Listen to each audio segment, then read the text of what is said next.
اعوذ باللہ من الشیطان الرجیم بسم اللہ الرحمن الرحیم۔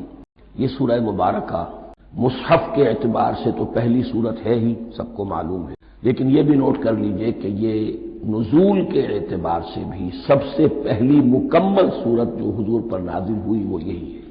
اس سے قبل متفرق آیات نازل ہوئی، 5 آیتیں سورہ علق کے آغاز میں، کچھ آیتیں سورہ قلم یا سورہ نون کے آغاز میں، کچھ آیتیں سورہ مزمل کی ابتدا کی، کچھ آیتیں سورہ مدثر کے آغاز کی۔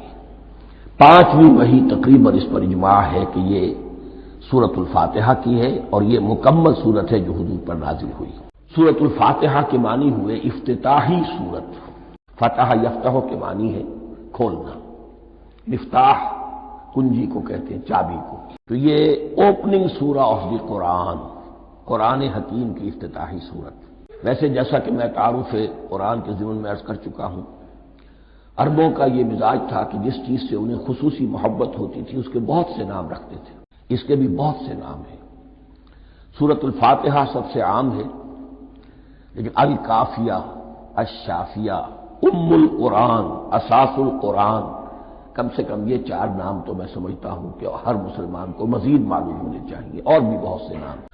اس سورہ مبارکہ کی بالاتفاق و بالاجماع 7 آیتیں ہیں، اگرچہ ان کی ترتیب میں کچھ اختلاف ہے۔ ایک رائے یہ ہے، اور یہ رائے امام شافعی کی بھی ہے اور بصرہ کے جو قراء تھے ان کی بھی ہے، کہ آیت بسم اللہ بھی سورہ فاتحہ میں شامل ہے، اس کا جز ہے۔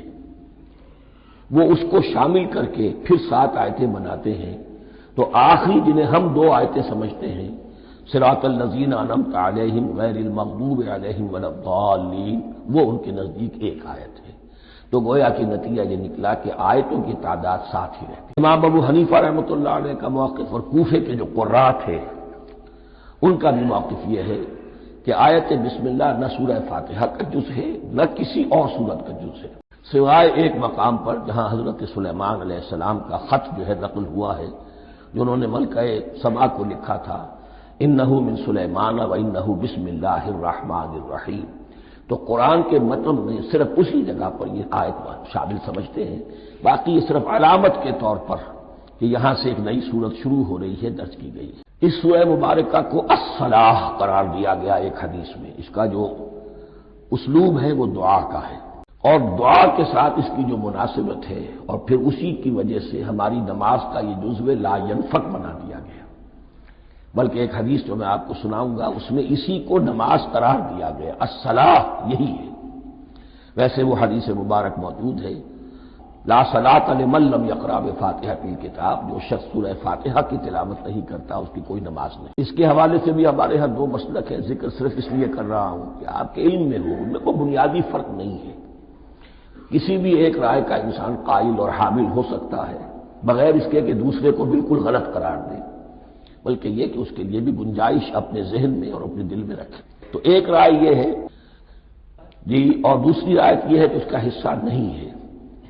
اسی اعتبار سے یہ کہ یہ سورہ مبارکہ نماز میں پڑھی جانی ضروری ہے، لا صلاۃ لمن لم یقرأ بفاتحۃ الکتاب۔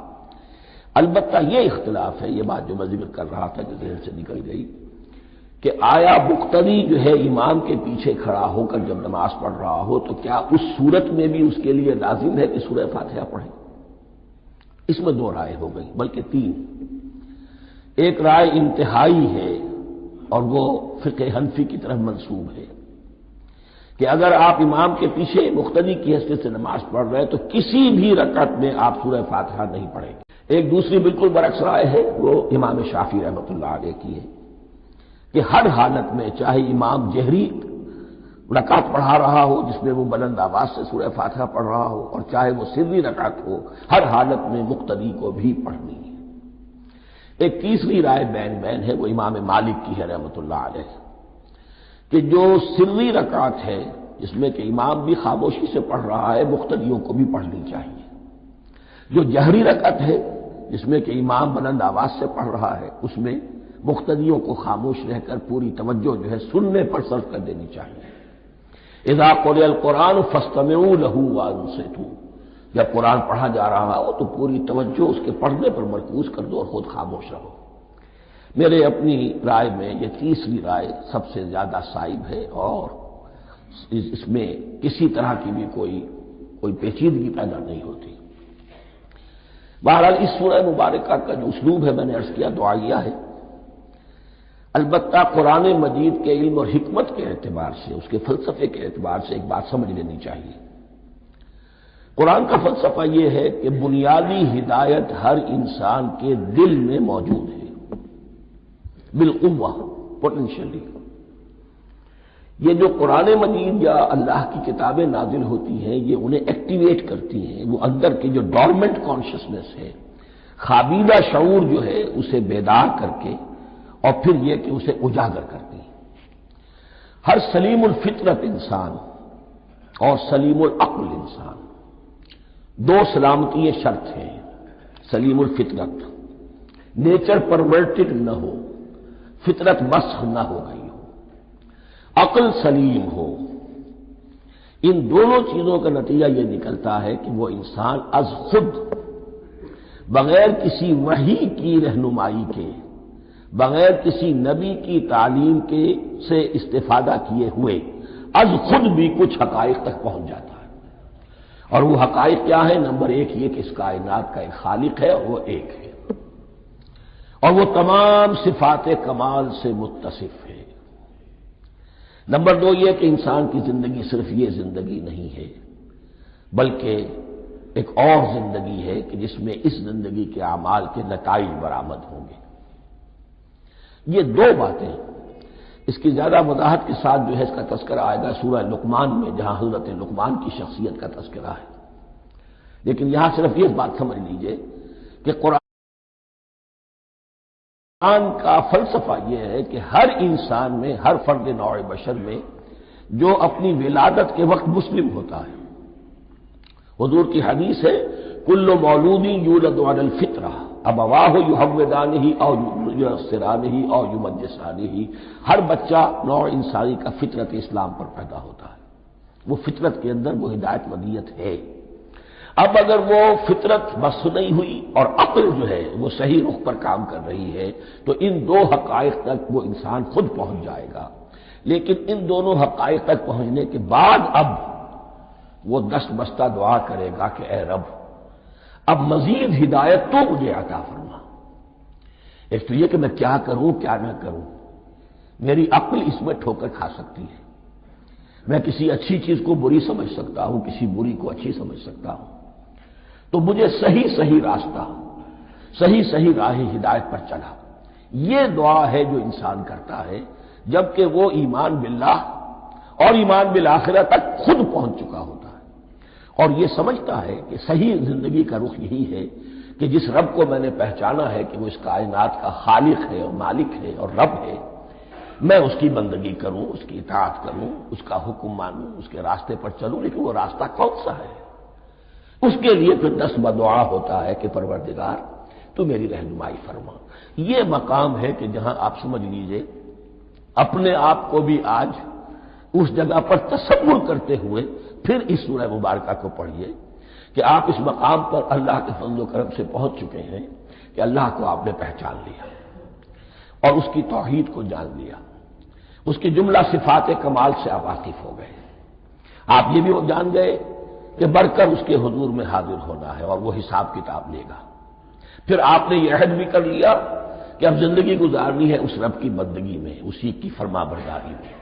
اب یہاں کھڑے ہو کر آپ پوچھتے ہیں کہ اللہ مجھے وہ تفصیلی ہدایت عطا فرما، ایسا نہ ہو کہ کبھی میں کسی راستے پر چلتا ہوا کسی پگڈنڈی پر مڑ جاؤں اور وہ تھوڑی سی جو ڈیویشن ہو میرے راستے کی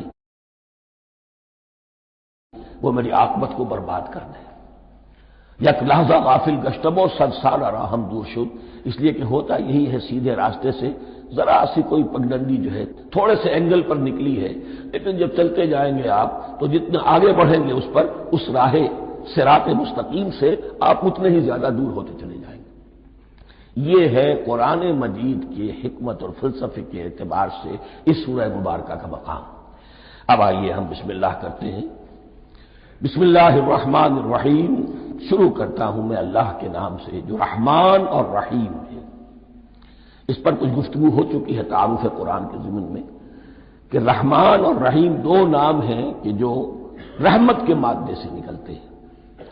رحمان میں اللہ تعالی کی رحمت کا جوش ہے، جانی کیفیت، طوفانی کیفیت، اور رحیم میں اللہ تعالی کی رحمت کا دوام اور تسلسل۔